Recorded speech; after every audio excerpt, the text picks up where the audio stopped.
In order to use your Razer BlackShark V2 Pro wirelessly with an Xbox Series X, you must have the Xbox licensed version. And here's how to connect it. First, you need to make sure that you have the right version. The guide is for the Razer BlackShark V2 Pro Xbox licensed version, and other versions may not connect the same way.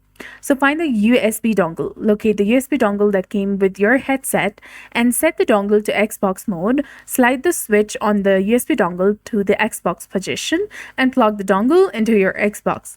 Insert the USB dongle into the USB port on your Xbox Series X and turn on your headset.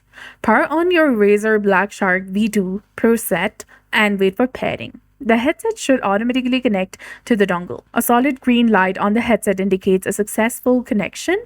And check the Xbox audio settings. If needed, press the Xbox button, go to audio and music, and make sure that the headset is selected for audio output.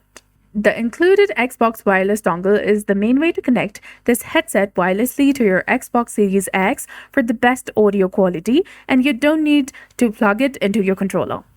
So that's it for this video. I hope you found this helpful. If you did, please like, share, and subscribe. Thanks for watching. We'll see you again in the next one.